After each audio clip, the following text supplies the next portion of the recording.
hungry, we're wanting, and we've been invited to glean the abundant harvest. But we are not the only ones in the field. Who else is with us? If we're Ruth and we are in the field, who else was already there before we showed up? The reapers, the workers, the employees, right, of Boaz. So the reapers are already hard at work before Ruth shows up. And these reapers, they are under a certain law. They have certain obligations that they have to fulfill as reapers, as workers, as employees in the field under something called the Law of Gleaning, which plays a very vital role into Ruth's well-being, how she's going to survive. Deuteronomy 24, verse 19 says this: when you reap your harvest in your field and forget a sheaf in the field, you shall not go back to get it. It shall be for the sojourner, the fatherless, and the widow, that the Lord your God may bless you in all the work of your hands. Okay, this is the law of gleaning. So far we know what as a guideline. What was the law of gleaning guideline according to this verse? If you drop it, leave it, right? If you forget a sheaf, meaning it falls out of your basket and it's laying there, you have to leave it there. Or if you're going through and a sheaf is missed, you have to leave it there. Okay? Now, Leviticus 19 is going to add another layer to this law. Leviticus 19, 9 through 10 says this: when you reap the harvest of your land, you shall not reap your field right up to its edges, neither shall you gather the gleaning after your harvest. And you shall not strip your vineyard bare, neither shall you gather the fallen grapes of your vineyard. You shall leave them for the poor and for the sojourner. I am the Lord your God. So this law adds another layer to it and says what about the field? Don't take it all. Right? So you can glean, but don't glean all the way up to the edges of the field. You leave a perimeter for the poor, for the sojourner. Now, a worked field could only be combed through one time. If they forgot a sheaf or some fall on the ground, they have to leave it there. And the edges of the field could not be touched, right?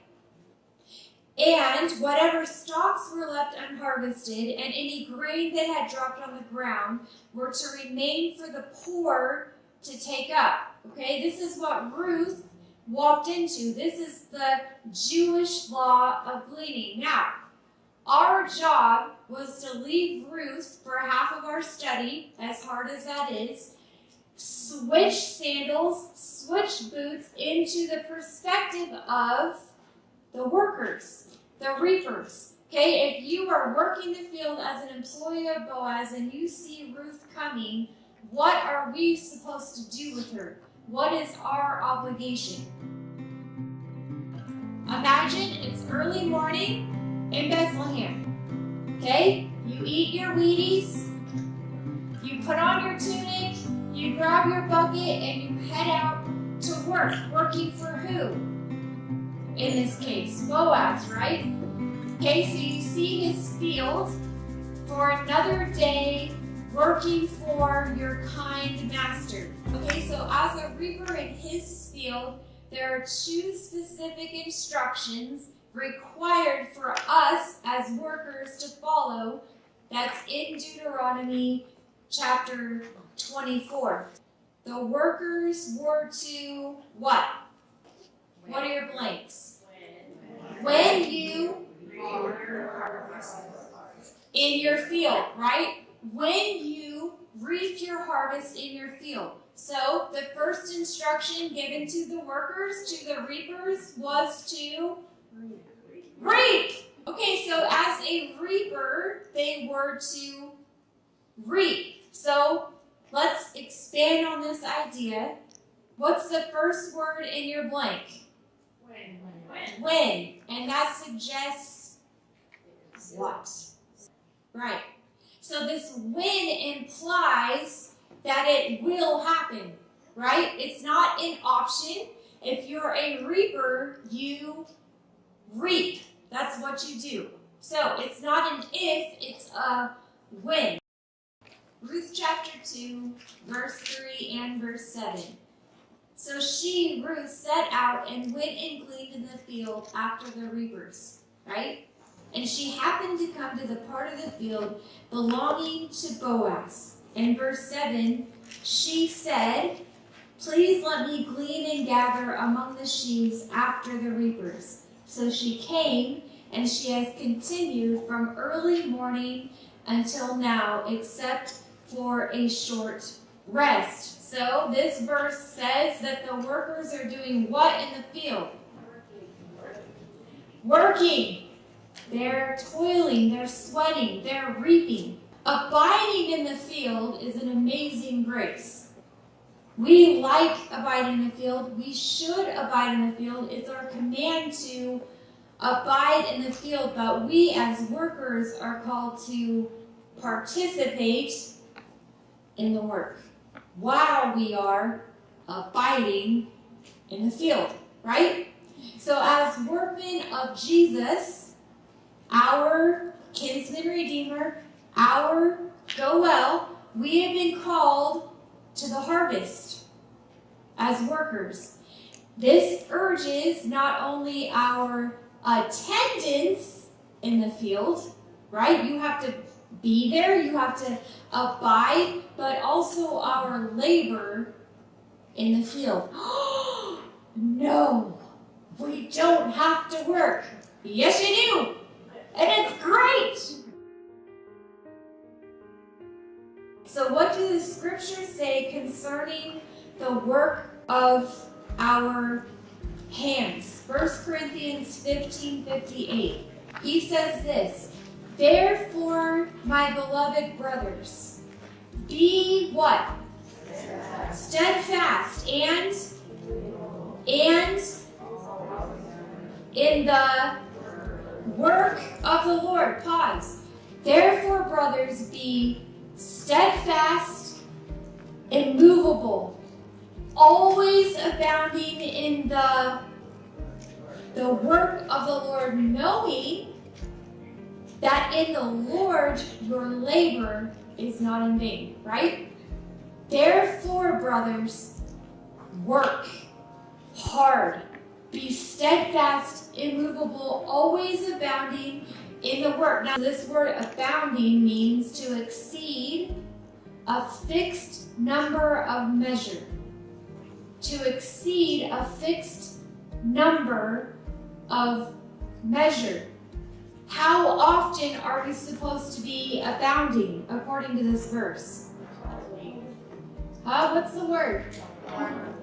Always. So we are to always be exceeding the fixed number of measure. In what? In work. For who? For the Lord. That's right. So Paul makes it very clear that we are to be always abounding in the work of the Lord, which means that when that little fundraiser is over and we get a check mark, a star, because we volunteered for one thing. Is that what Paul's talking about? No, it's always abounding in the work of the Lord, as in you work until heaven. That is when you rest. We don't like that, but guess what? That's what we do. It is war until we get there. It's work until we get there. He is our rest, right? We work hard while we're resting in Him. We work while we abide in the field, but we are working for Him, and our compulsion, our stick-to-itiveness for doing it is that knowing what? Our labor is not in vain, right? Because it's eternal. So it's never in vain. It's hard work, but it is never in vain. It's never wasted. And he rewards us for the work, which we get eternal, right, abundance from. So we get like extra wage reward for doing it. 1 Corinthians chapter 3 is the next one. Verse 10 through 12 says this. According to the grace of God given to me, like a skilled master builder, I laid a foundation, and someone else is building upon it. Let each one take care, what's the word? How he builds upon it. For no one can lay a foundation other than that which is laid, which is Jesus Christ. Now, if anyone builds on the foundation with gold, silver, precious stones, wood, hay, straw, each one's work will become manifest, for the day will disclose it, because it will be revealed by fire. And the fire will test what sort of work each one has done. If the work that anyone has built on the foundation survives, he will receive a reward. What is Paul talking about? Work. Everybody, if you believe in Jesus Christ, is building something. Everybody. Everybody's foundation, which is all the same, that equal parallel beginning we all have, is Jesus Christ. He's the foundation of what we're building. Now, this is what Paul says is, let each one take care in verse 10. What's the word? How he builds. Not if he builds or if he chooses to build. He's saying, watch how you build, because you're all building on the foundation of salvation, which is Jesus Christ. So, what are our options? Our options is not if we're going to build, it's how we're building, as in which materials we're using. He says you can choose gold, precious gems, the stuff that's eternal, or you can build on that thing with wood, hay, and stubble. But listen, when in that day your work is revealed by the fire of Jesus looking into your life, whatever you chose to build upon, if it was good, if it was eternal, if it was gold and precious stones, it will survive through the fire. If you only build with wood, hay, and stubble, it'll be burned away. You still have your salvation, right? You're all in, right? It's not for judgment, it's for reward. And he says, if anything makes it through that fire, that's yours. You get to keep that. You know, they say you can't take anything with you. That's true, but you can send a whole buttload of stuff ahead. Gold, precious stones, and it makes it through. And you get to keep that. But he says, you've got to work whatever work you're doing. We are all building, but what are we building with? Is it eternal or is it temporal? Is it spiritual? Is it physical? But building, working, is not an option. Ephesians chapter 2, verse 8 through 10. For by grace you have been saved through faith. Praise Jesus. Right? Yeah. Yes. We don't have to do anything for that part. Right? We're not working for salvation. Salvation is a gift by grace through faith. And this is not your own doing. Just in case we didn't figure that part out, we didn't do that part. Right? It is a gift of God, not a result of works. so that no one may boast. What is not a result of works, ladies? Salvation has nothing to do with performance at all. That is grace, and it is a gift. Got that? Yeah. That's very important. And then he continues. Once we have that parameter, you cannot work for your salvation. You can do nothing to earn your salvation. That is a gift of God, not a result of works, so that no one can boast. Check it out, verse 10. For we are his workmanship, created in Christ Jesus for... Is he contradicting himself? No. Okay, glad. You said no and you're like, I'm not sure. No's the right answer. Okay? We don't work for salvation. He just said that, but now he's saying we're created to work. Right? Okay? We are his workmanship, created in Christ Jesus for a reason, for good works, which God prepared beforehand that we should walk in them, right? Now, we have been saved, this verse says, for a reason. This salvation is a gift, but he gave it to us for a purpose. Yeah. Right? Yeah. We're not just here to be saved and that's it. We are workers in the field. We are his workmanship. The Greek word, it's a very cool word, is poema. Does that sound familiar? Where we get our word poem. He is the artist. He is the craftsman. He is the psalmist. We are his poem, and he's writing our story in live time. Stanza by stanza by stanza, and we wonder, how is this poem going to end? When is the poem going to end? And he's like, no, you don't get that. You get it stanza by stanza by stanza, and I am writing your life because you are my poem. You are my workmanship. You are my masterpiece. He is telling us that I created you, I formed you, I'm making you into a poem so that you will work for the kingdom, that you will work for what? The works that he prepared for you before you were you.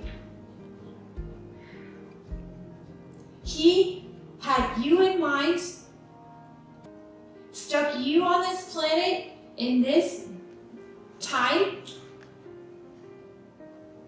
He already knows what he wants you to do. He's already planned it out beforehand, giving you your purpose, your calling, everything about you for the kingdom.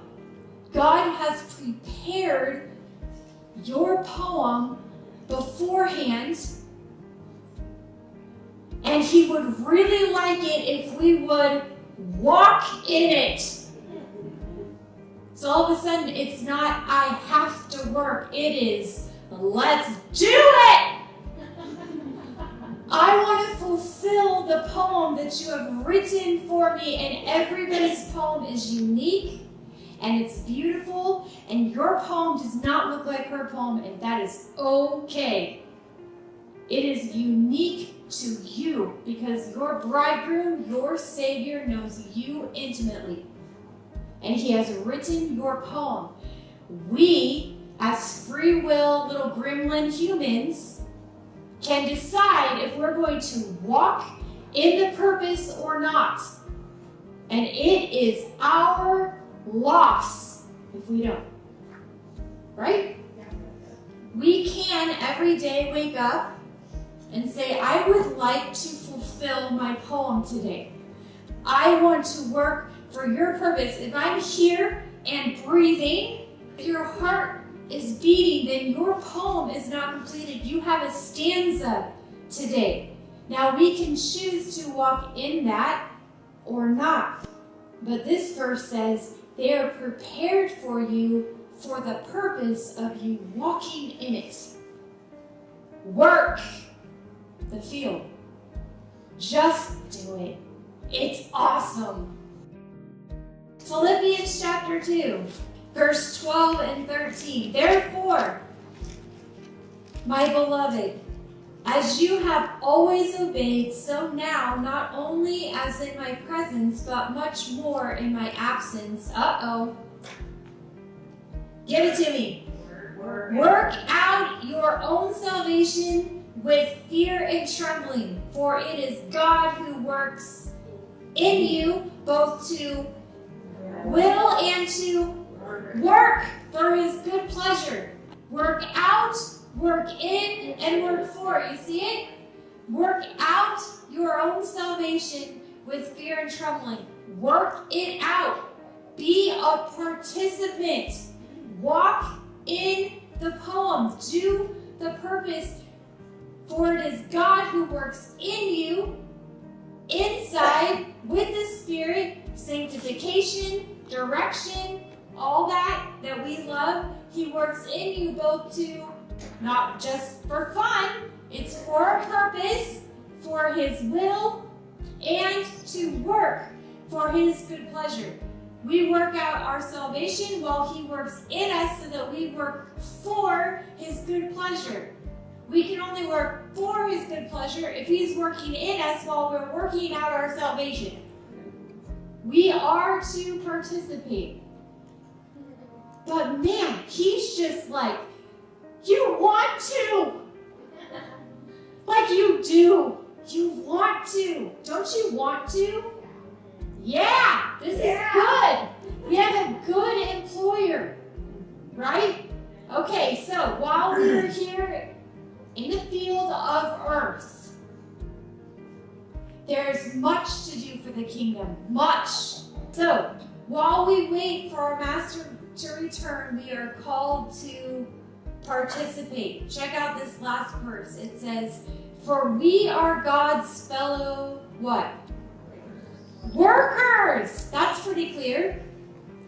You are God's field, God's building.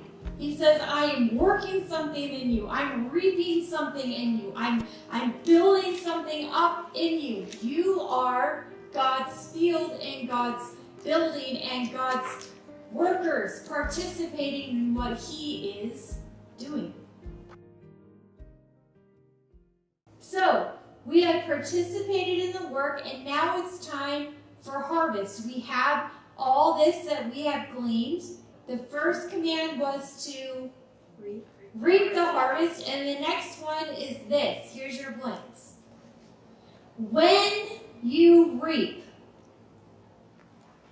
it shall be for the sojourner, the fatherless, and the widow, that the Lord your God may bless you in how much? All the work of your hands. That's right. So here we are. We're in the field. This is the rest of the law of gleaning. The law requires the harvesters to leave the overflow on the ground for you.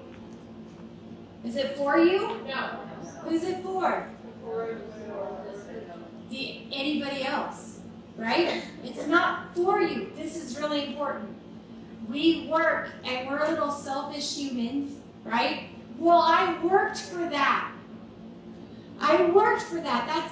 That's mine. I'm filling up my bucket, right? With what the Lord has. I'm filling it up, and he's like, okay, but when that bucket overflows, you leave that there.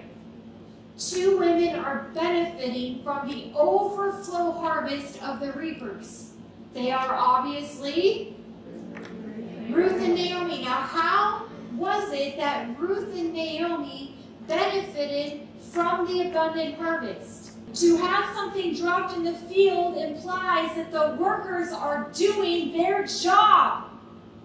as reapers in the field of grace, we are to leave the remnants from our baskets. We can't pick it back up, right? Leave what falls out of our baskets of plenty for the travelers, the ones coming behind us. No matter who you are in this room, you all have a role of some sort. You are a student, you are a mother, you are an employee, you are an employer, you are a wife, you are a mentor, you are something, right? So your job was to think in your mind, write down all the roles that you are. We will be fully satisfied when we purpose to remain in the field of our kinsman Redeemer and work for his pleasure and glory. That is how we are satisfied. And when we are fully satisfied and our cup runneth over and our baskets start to spill out because we have a good employer, we have a kind and gracious kinsman Redeemer who we'll see in a minute, just loves to lavish grace, right? So we are always overflowing with an abundance from him. And we spill over in our understanding of who the kinsman Redeemer is and what he's done for us. Those around you, your circle of influence, are the ones who are blessed and satisfied also, because they glean the plenty after you, because you are being faithful to the work the Lord has you to do.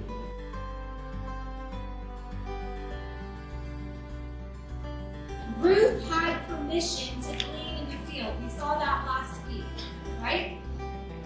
The reapers, the workers we just left, they left the overflow on the ground for Ruth, like they should have. And she had plenty. But that's not where it stops for Ruth. And here's lunchtime, right? And all the reapers are called in for lunch. But as a Moabite Gentile, Ruth would not have gone with them. By culture, by law, she would not have presumed to be invited to the lunch. The lunch was for the employees. The gleaners, Ruth and those in her category, would have just kept working in the field. Okay? So she's not coming to the lunch bell.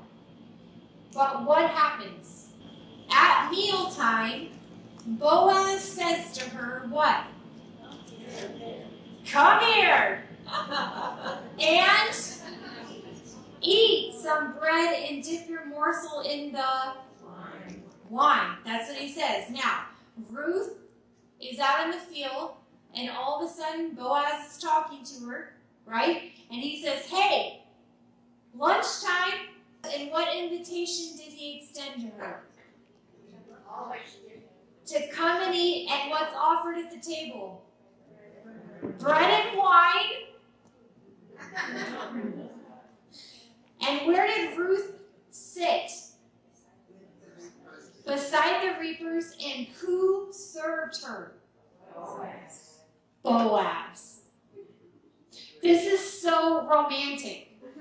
So Boaz, completely love-struck by this Moabite girl, right, invites her to lunch, to come sit at the table.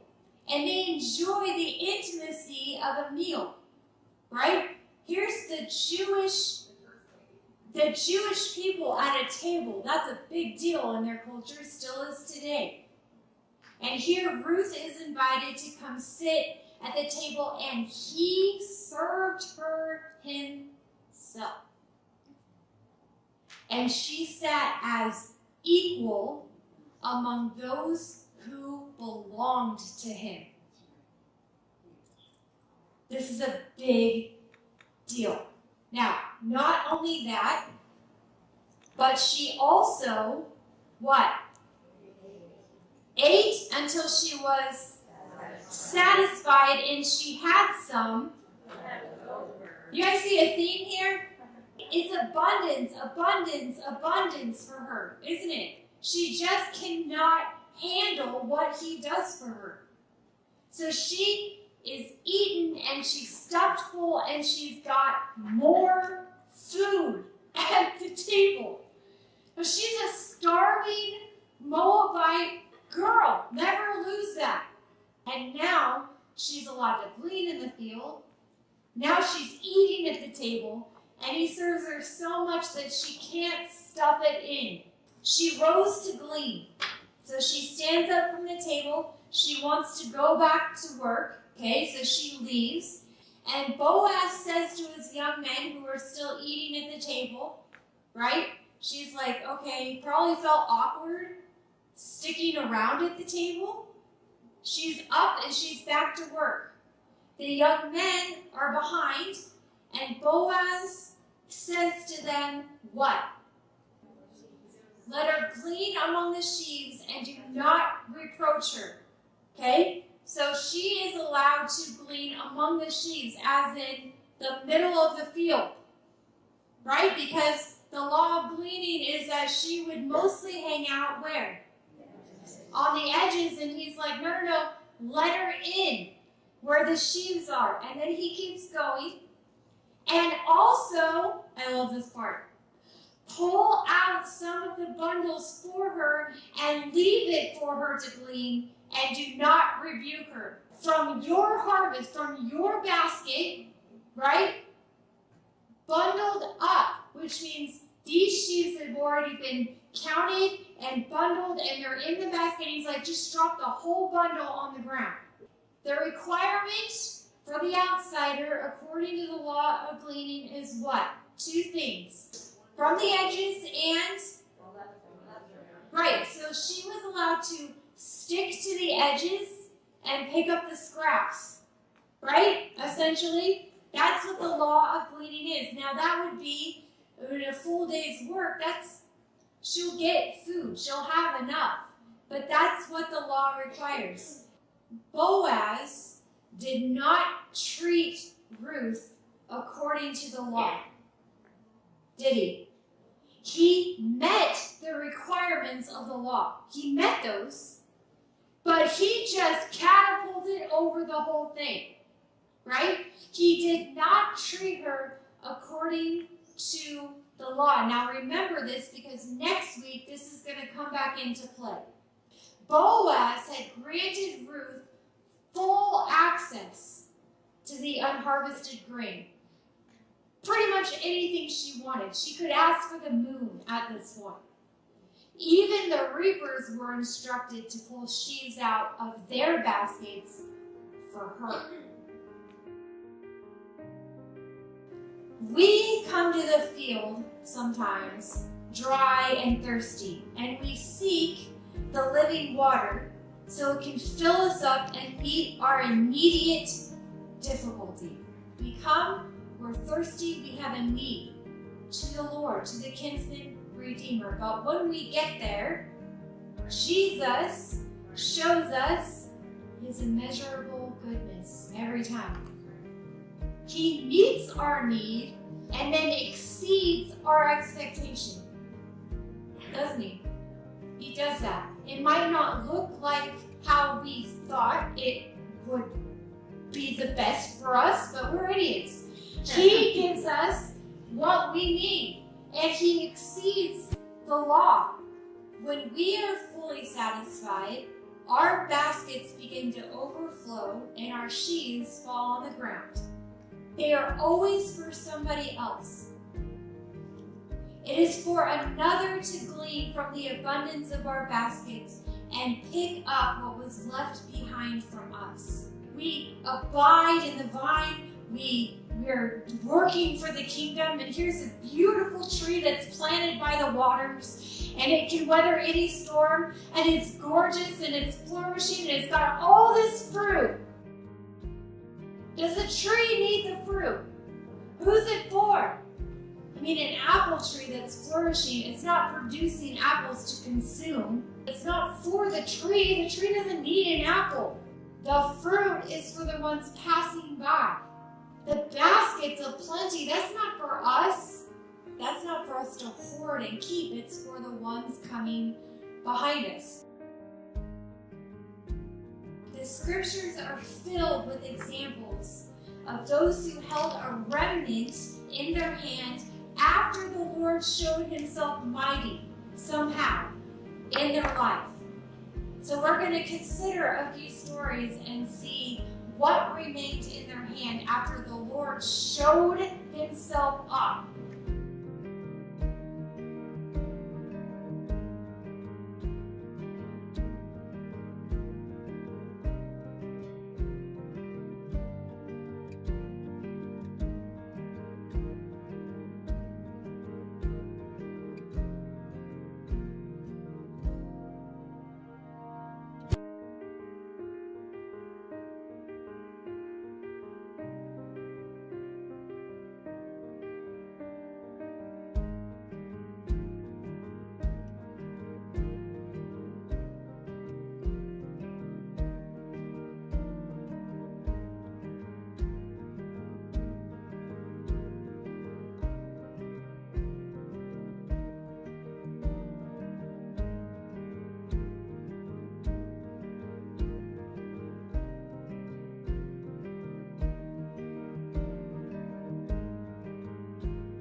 Ruth gleaned in the field until evening.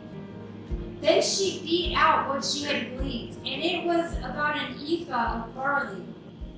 And she took it up and went into the city. Okay, so here's Ruth. She's got her bounty. She's headed wherever Naomi and Ruth are living in the city. Her mother-in-law saw what she had gleaned. Ruth also brought out and gave her what food she had. What's the words? Left over after being satisfied. And her mother-in-law said to her, "What in the world? Where did you glean today?" Her eyes are big. Whoa, where have you been? Right? And where have you worked? Blessed is the man who took notice of you. So Ruth told her mother-in-law with whom she had worked and said, "The man's name with whom I work today is Boaz." So Ruth comes home with a loot. A lot. What Ruth brought home just shocked Naomi. And Ruth says, "Well, this guy's name is Boaz." Okay? Now, verse 20, Naomi said to her daughter-in-law, "May he be blessed by the Lord, whose kindness has not forsaken the living or the dead." Naomi also said to her, "The man is a close relative of ours, one of our redeemers." And Ruth the Moabite, always tagged, right? Ruth the Moabite said, "Well, besides that, Mom," he also said, "You shall keep close to my young men until they have finished all my harvest." And Naomi said to Ruth, her daughter-in-law, "It is good, my daughter, that you go out and glean with the women, lest in another field you be assaulted." So Naomi's like, "Nope, stick with the girls." Okay? So she kept close to the young women of Boaz, gleaning until the end of the barley and wheat harvest. And she lived with her mother-in-law. Dirty and sore from a full day's labor, Ruth stopped at the threshing floor, this is what they would do, and beat out the grain from the sheaves. Okay, that's what they did. Then she walks home to Naomi's dragging a massive load of food on her shoulders. How much does the text say she gleaned? An ephah. How much is that? It's a lot. 22 liters or 5.5 gallons. Gallons. Okay, now, on top of that, Ruth brings home food from what Boaz fed her at lunch. She says, "Where have you been?" And Ruth says, "Boaz." And she's like, "Oh, I totally forgot about him." That's what's going on right now. Maybe she didn't know he was alive still. I have no idea. Remember, Ruth has only been in town for 24, maybe 48 hours. This book, the entire book, is only 3 months of a time frame. They were in Moab. It's 10 days by foot to get to Bethlehem. They had to eat right away. My guess is Ruth went out the very next morning, maybe the morning after at the latest. They're hungry. And is in the field, and all of chapter 2 is 1 day. Okay? So they had just shown up to town, so it could be either Naomi kind of forgot about Boaz, they just haven't been in town long enough. It's highly possible. Who knows? But she's having an aha moment right now. Okay? So Naomi is flat out stunned. Now, think back to the law of gleaning one more time. Why would the abundant provision have been a surprise? It's supposed to be the leftovers, right? The scraps. Okay, so Ruth told Naomi everything about her amazing day. Well, I went out and I don't know, happened, show up there. He was really nice.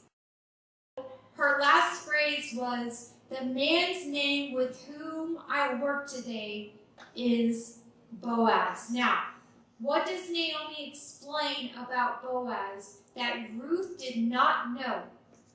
According to verse 20, he's a kinsman redeemer. Elimelech and Boaz are related. That's what makes him a kinsman redeemer. Now, Ruth does not know what this means, this kinsman redeemer thing. Naomi's like, "Oh, Ruth, he can save us. He can save our lives." There's this guy, his name's Boaz, and he's the kinsman redeemer. Next week, we're going to see a little wrench in the tale. It can't be a good fairy tale without the villain, right? Without a wrench in the story, there has to be one. That's what makes it good. So next week, we're going to see how that plays into the story. But right now, Ruth is introduced to this idea of kinsman redeemer. And I wonder if her heart starts fluttering because she's a woman. And she knows he's got googly eyes for her. She has to. With the way he treated her all day long, she's probably thinking, "Sweet."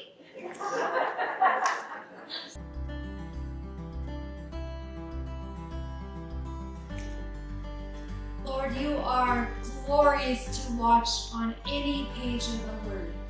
Because we know the Bible is not only written by you, but it is all about you. Truly every jot and tittle of the Word. Lord, and we are not going out of bounds to apply the story to us because it is written as bridegroom to the bride, and that's us with you. So Lord, I pray that as we tackle our homework, we would always remember that we are in this story. This is our story. And we're watching our Redeemer, the King of Kings and the Lord of Lords, do an individual relationship just like you want to have with us. And I just pray, Lord, that you would bless us, teach us about yourself, Lord.